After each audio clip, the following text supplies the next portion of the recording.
I'm so excited about this, as you know, as we're talking about. I've been so intertwined. It's my favorite, television show of this century. That my favorite television shows of all time are Boy Meets World and Parks and Recreation. This man, call him Larry Gergich, call him Jerry Gergich, call him Terry Gergich. This man, a vital part of it, and he has a new book out right now that I am like 2/3 of the way through, and I am so greatly enjoying. It's called Welcome to Pawnee. He is the great Jim O'Hare, and he's with us this morning here on GCR. Jim, it's Glenn in Baltimore. It is truly an honor. Thank you for taking the time for us. It's my pleasure. Listen, I have to correct you on something, though. You're hinting that Chris Pratt is a bigger star than Jim O'Hare? I am sorry. You know what? It's how dare I? How dare I make dare you, Glenn? How dare I am right now in a hotel room in Louisville wrapping a film. I mean, come on. God, that's Marvel so much. film? Yeah, Marvel. No, what do they have? Jim, you don't know. It's something interesting because you wrote a lot in the book about the parallels with The Office for Parks and Rec. Yeah. And one of the things you wrote about was like be an Oscar. And I found that so compelling because you talked about, hey, the success of a show comes when people love the other characters. When it's not just the leads that people care about, it's when these characters become beloved figures. And I think it's, your brilliance and obviously the brilliance of the writers that it worked so perfectly that my then roommate at the time and I would watch every week, and he was obsessed with Donna, and I was a Jerry Gergich guy. Like that, it was the brilliance of the show, and it really, I love you telling like your own nervousness about will this work, and will this be something that I can keep doing, or am I here for an episode? What it ultimately became, it's phenomenal. How did you? Was there a moment for you where you knew, okay, this is definitely a thing and might be a thing that stays with me for the rest of my life? Well, I never knew it would stay with me the rest of my life because the fact that we're still out there, we're still streaming, we're syndicated, like that is still, that's like mind-boggling. Shows come and go. I've been on, look me up. I've been on a lot of shows over the years. Yeah. They come, they go. You never hear from them again. So the longevity I never expected. We thought we were being canceled every 5 minutes. But I think the moment where I had this realization of, my Sally Field moment of, oh, they like me, they really like me, was season 2, when one of the producers, Morgan Sackett, came up to me and he said, they're writing you an episode. Yeah. Now, at this point, Glenn, I'm not even a series regular. I'm just the guy, me and Retta, who played Donna Meagle. We would sit in our dressing rooms. Are they keeping us? Are we being fired? We didn't know what the hell was happening. But he said to me, they're writing you an episode, which by that they meant I was going to be in the A story. There's like an A, B, sometimes a C story to a sitcom.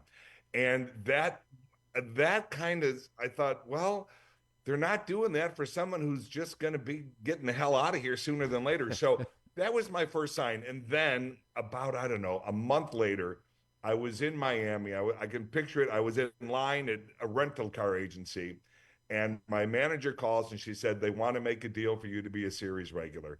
And there has never been a happier moment like in an actor's life than when you get the call and they want you to be a series regular. And especially because at this point, I have already fallen in love with everybody. Yeah. I am in 100%. And that call could have been, listen, they don't see this character, continuing with the show. It could have gone a different direction. But to answer your question, when he said to me, you're going to be part of the main story, that is when I had hope. That is when it went from everyday panic, because I didn't want to just lose the job because actors want to work, of course. But I was very blessed. I've always had a decent amount of work come my way.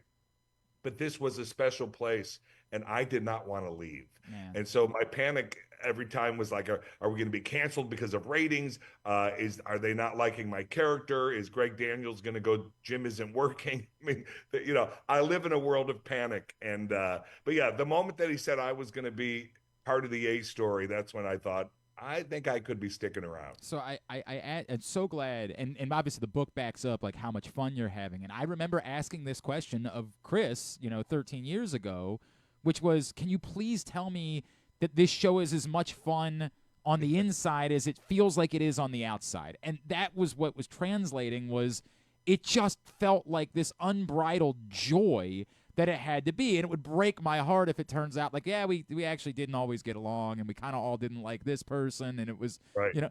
like reading how joyful it was for you every day and these relationships that you have continued to have over the years with, people that, as you point out, are giant stars, right? Like it is powerful to know that what was translating on the screen was really based on these relationships that you all had and how comfortable you were with each other. Glenn, we still have this thing called the Parks family text. And when I say we're still in each other's lives, I don't mean like, once a year we connect. I mean, weekly. Yeah. There is someone who will send a text, a memory of the show, and then we all jump in. Recently, Chris had a baby, a new baby boy, Ford. And so it was all about that. Amy sent pictures of her kids because nobody can believe how tall they're getting. This truly was the real deal. And you know what makes me crazy? And people have asked, why have I written this book? And and I hate this term, but it is true. But when a 62-year-old man says it, it sounds a little odd. But this book is my love letter to the show. But I like late night television. The Jimmys and Seth and Colbert and everybody. Mm-hmm. And I see these, like I said, I've been on a lot of shows over the years, and I see these actors on these shows, and they're like, "Oh, we're one big happy family," and blah blah blah. And I'm thinking, you are lying out of your ass because I've been on your show. That was not one big happy family. Nobody was talking to anybody. We were the real deal, and I've only seen it one other time. And the last season of Friends, I did a guest spot, and I saw that there. I saw them still having lunch together. I saw these people still connecting. And at the time, as an actor, you say to yourself, oh my God, that would be a dream if that ever happened. And through whatever miracle it did, I did end up on a show. We did go 7 years. We are people that fell in love with each other and have stayed there. So yeah, it was a special place. And Pratt, there's a perfect example. He wasn't even supposed to be there more than 6 episodes. They were bringing him in, bringing him out. But they saw quickly what he was bringing to the table. And Mike was like, how is he even available? Like, why isn't everybody using him? Yeah. And so they snatched him up real quick too. I remember Nick saying he's like our golden retriever on set. Yes. Like you just feel that. Like you want him around more. It's so great. Exactly. And Nick is one of the greatest guys in the world. You've talked to him, so and I write about this in the book. And my biggest pet peeves over our 7-year run is that Nick Offerman was never nominated for any awards for playing Ron Swanson. Because I'm sorry, the award system, it really made me think a lot less of them. Because how do you have a character like Ron Swanson, who no one else is doing out there? Yep. It's so different. It's so funny. It's so layered. There's so much stuff he's bringing to that character, and he never got a nomination. Amy was nominated. The show was nominated. It was all great. I wanted all of us to be nominated, whatever, just because we're actors and we like that stuff. But Nick in particular was doing something I didn't think was out there. And then the same nominations every year would come through. And I'm not going to name names, but it's like, okay, that's such a standard nomination. That person's doing what they do and whatever. But Nick really brought something special to it. So I rant about this in the book. But then last year, when he got the win, he was nominated for The Last of Us, and then he actually won it. It was, and for an episode of shockingly amazing television, an opposite of Ron Swanson. Right. I mean, he took this character, and good for him for, because Nick is.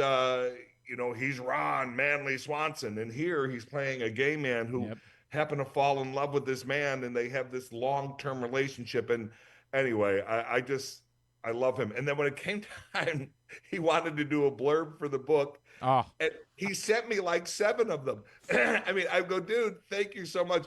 And he's so smart. He's such a smarter man than I could ever dream of being.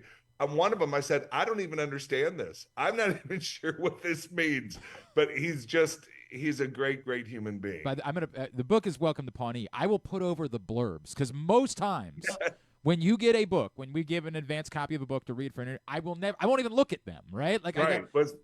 Read the blurbs. Don't skip the blurbs. They're amazing. Read and there's a great blurb that, when Aubrey was going to do, when Aubrey Plaza, and she said, do you want me to do it from April or from me. And I said, oh, I think it's got to be from Of April. course, right. And it is It's hysterical. so It is. good. You got it. Yeah, So the good. blurbs are amazing. They J- really. And I'm gonna paraphrase one, but one of the first ones because I do this podcast Parks and yep. Recollection, and Rob Lowe's involved. Blah blah blah. So Rob sent me one of the first blurbs, and his was, and this is a pair. I don't have the. I literally, I'm not joking. I'm in a hotel room in Louisville, Kentucky, wrapping up a film, so I don't have the book The here. entertainment But capital of the world. Let's be entertainment fair. capital of the Yes. world, Right. exactly. But his was basically, it said, I met Jim O'Heir, or no, the first time I spoke to Jim O'Heir was at the season 5 wrap party. I've been a fan ever since. I'm anxious for my assistant to read this book and tell me about it. So Like everything about that is it's so genius. Because good. I mean, first of all, for those who don't know, that's the party. That was the last time Yep. he did the Because show. they Was left. season Right. Yeah. 5. 100%. Yeah. So good. So just, and I got that stuff from all of them. And Chris, who's so damn busy, sat down for hours with me for the book, and the Yeah. creators, and Amy just did a live event with me, and Retta did a live event. These are just amazing How people about that I Jim? am so Do I have gracious, to grateful race for. you out of here because I have like 3 other questions that I wanted to get. Do you Go have? for it, dude. Okay. No, I'm Okay. good. You have no idea how much this means to me. I seriously, and I'm telling you this straight up. I had my father-in-law passed away this week. Our family is a Oh, I'm wreck. so sorry. I had to be here today because Oh, I'm dude. such a fan and I am so excited. So I'm so glad that you're doing it. You have no idea what it Thank means to you. me, man. Thank you. Jim O'Hare's with us. We've linked up the book on our Twitter account at Glenn Clark Radio as well. So, Jim, a couple of things. One, that what you just said about what Rob wrote, that the story of your swear jar line might be now my favorite story connected to the show. That line is perfect. Is one of the most perfect lines I've ever, and the response to it being kind of flat and like, dude, I want to use that 16 more times. Go that for you it. improvised that in that moment, which was so perfect for a character that wasn't even fully developed yet.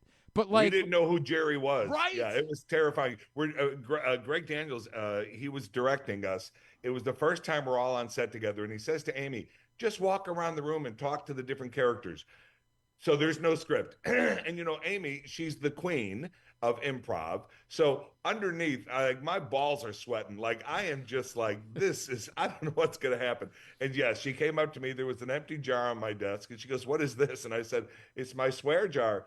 And she said, "Well, it's empty." And I said, "Well, I don't swear." And It's perfect. it It's gave them a little hint into who Jerry could be. right. Yes. It's so perfect for the character. Like And then she went over to Retta, who played Donna Meagle, and apparently there was some sort of decorative leaf on her desk, because Retta tells the story better than I do. But she said to her, "Oh, what is this leaf from?" And Retta pauses and she goes, "Outside." Like so just good. random, like it's from outside. It's a leaf. So good. God, that's Yeah. so good. It's fun again bringing up the parallel to The Office. That you had an interaction. You wrote your conversation with Chris, and I'll compare. I've also had the pleasure to have, Brian Baumgartner is one of the nicest guys in show One of the business, nicest right? guys. And he has a Christmas book out right now. Let me help promote it too. I wish I would have realized that because we would have had. I probably had him on 5 times over the years, Yeah, right? Like yeah. just because he's in town doing different things, he's great. Yeah. And I remember the first conversation I had with Brian when I'm doing all the nerdy stuff. We talked about, did you ever feel sorry for the character? Did you ever feel sorry for Kev? Did you ever get to a place where you like pitied it and you didn't like it, and was ever a moment? And it was fascinating reading that interaction that you had with Chris where you were like, dude, I will do anything. Like they write it for me, I'm in. And Chris was almost like protective of the character, and I don't, it still has to be funny. It can't just be mean. He was Chris and Amy. They were the two ones who would check in. And Chris would go, "Oh, Jimmy, this one feels like a little too mean." And my answer generally was basically, first of all, I love sarcastic humor. I love that type of thing. And I could not have trusted these writers more. And I mean, to the point where, when an actor gets like for this film or whatever that I'm on now, you get a script sent to you, you read it, you make decisions whether you're going to do it, you talk to your reps, blah, blah, blah. If any one of those writers called me in the next 5 minutes and said, "Listen, we have this project," I would say yes. I wouldn't have to know what the project is. I wouldn't have to read anything because the trust I have for these people, I thought if they think it's funny, I know it's funny. And so Pratt would be worried. Jimmy and I'd be like, dude, it's funny, and we're all making a good paycheck. It's all good. But yeah, so Chris would check in with me. Amy, there's in kind of one of Jerry's famous scenes is he fakely says he was mugged. It's not real Mm-hmm. because he Mm-hmm. was actually lost a burrito in a creek, and he went to get it and he fell in, and he hurt his arm or his shoulder. And so it becomes a thing where they say he was mugged. And now I've got to do a presentation. I'm doing the presentation. I bend over, my pants rip, and you can see my, Yep. Yep. underwear ass, and then a big fart comes out. Yep. And after the table read, Amy came up to me and she said, Jim, are you okay with this? And I said, Amy, I was born for this. This is my wheelhouse. This is where I belong. The fact that and I know I knew this because I am a nerdy fan, but I had sort of forgotten that you originally read for Ron, like to begin with. Yeah. Which I'm sure has been like one of these ultimate like what if scenarios. But and I think what I love most about the book is how the story of Nick becoming Ron came to be, and this post-it note, and Mike O'Malley killed it, but the answer was always Nick. Like that was the answer. And again, anybody who's ever watched the show, you can't imagine anyone else being Ron, because it just seems like this was a human that was born for this moment. Exactly. But yes. your like life going back to that and like walking out, and I guess just assuming that you weren't going to be part of this project that you would have loved to be a part of, and the joy that you had when it worked out anyway, that they had something for you.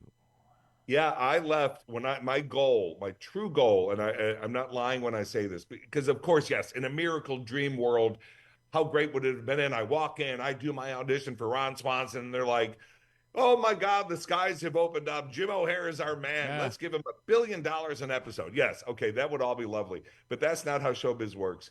And my goal, Glenn, truly was to just, I wanted to leave there with Mike and Greg liking me and thinking, oh, we will maybe use this guy down the line in a guest spot or another show we're working on, or The Office, because I was a huge Office fan. That was my goal. So, I did that audition. I left it and it was out of my brain, never thinking it would go my way. And then, like 2 weeks later, I get the call about this other role. So it told me two things. One, they liked what I did, so I didn't make a fool of myself. And two, they will consider me for stuff, because I never thought I'd get the other role. And when I went in for Jerry didn't even exist. They had to create material to audition with. And also, when I showed up, normally if I walk in, I'm going to see a lot of Jim O'Hairs, which means it's me, it's Right. Brian Right. Baumgartner, it's it's the big guys. We're Mm-hmm. kind of we all know each other.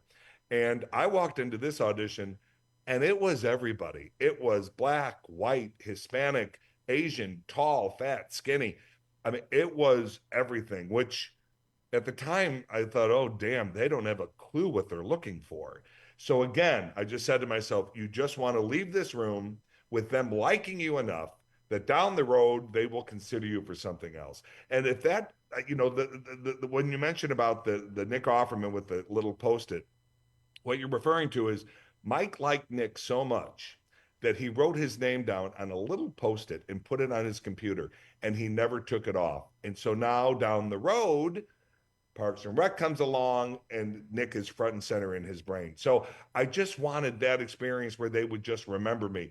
So when I got the official call that I got the gig as Jerry, I, of course, was out of my mind. And then my agents, and they weren't being idiots, they were being kind, but they said to me, we're not sure if you should take it. And I said, what the hell are you talking about? Like, get me in, right? What do you get me in? Yeah. And they said, well, they're being very honest with us, and they don't know what's going to happen with this character. You might feel like you're just a background player.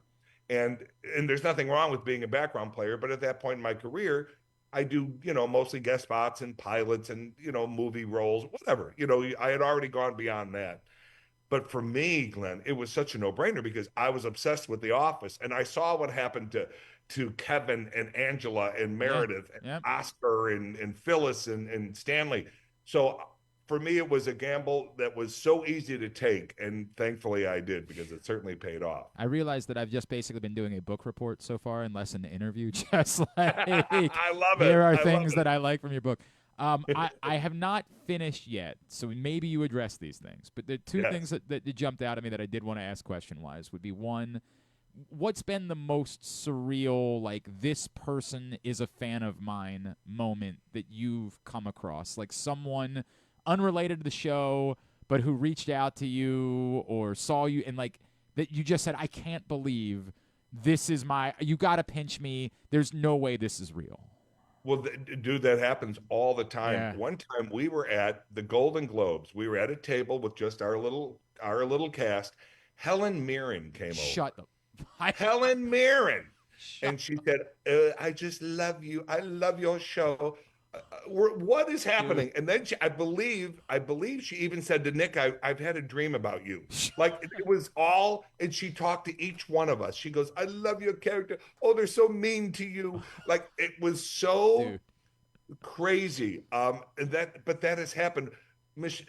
At the time, the president of the United States, it was his family's favorite show, the Obamas. Like, what? Yeah. You guys Yeah. know who little Yep. old Jim O'Hare is? Yeah, that happens a lot. Yeah, that's that Helen Mirren's pretty freaking good, dude. That's pretty. Yes. Yeah. And I was a big Downton Abbey fan, and I went to some. I believe one of the Tina Fey and Amy hosted together a Yeah. couple of times the Yeah. Globes, and I went to they have an after party, and I go to the party, and I saw the two of my favorite characters from the Downton Abbey, and I was so nervous to go up to them. As I walk up to them, they both look at me, and at the same time they go, Jerry. And I was like, oh my God, they know me. So cool. They know That's me. so cool. Yeah, it was really sweet. I'll let people read the book. There's also, I'm going to put over two stories. There's a great Quincy Jones story, which makes sense for those of you that know that who is on the Parks and Rec. It makes sense to be a Quincy Jones story.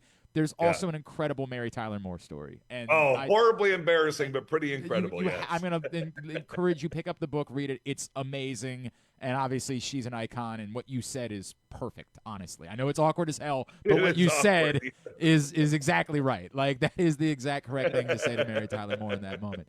I do, like, again, knowing all of this, and I wanted to be you when I was growing up, right? And actually, you've given hope to, like, chuds in radio like me because, you were in radio and did, yes.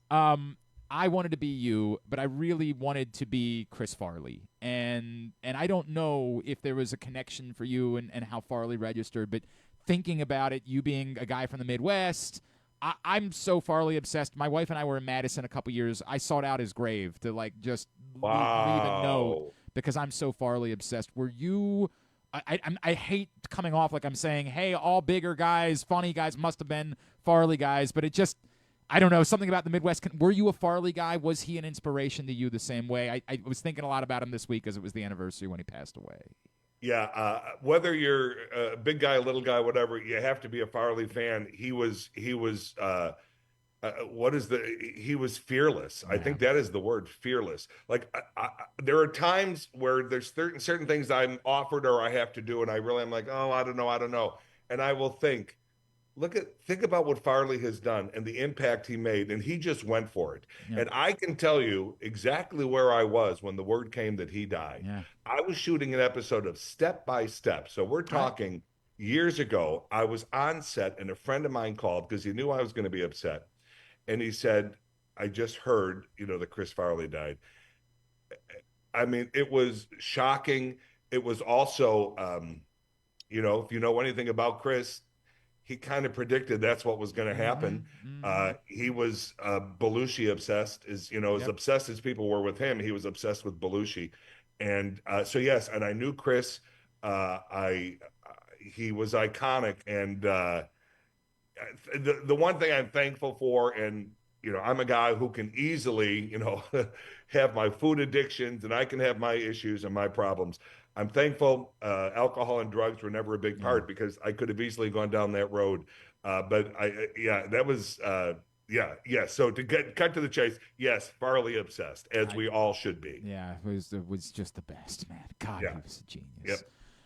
Jim O'Hare, I can't tell you what an honor this is, man. I'm such a fan. I am so grateful for the role that you play. You're gonna laugh at my old roommate and I still every now and then will text when one of us does something dumb, we will text each other and say "stupid Larry." Like I hear it every day. Dude, Yes. it's not a joke. It is a real thing, and I am so grateful for the art that you've given us, and I Oh, am really grateful for this book, which I greatly enjoy, and I could not recommend it enough to everyone out there. Please go pick up Welcome to Pawnee. Jim, is there thank anything else that you. we can mention for you before we let you go?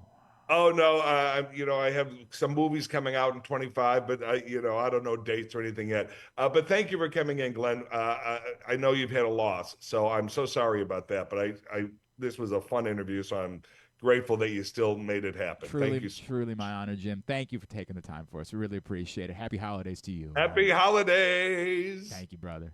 Bye, guys. Jim O'Hare.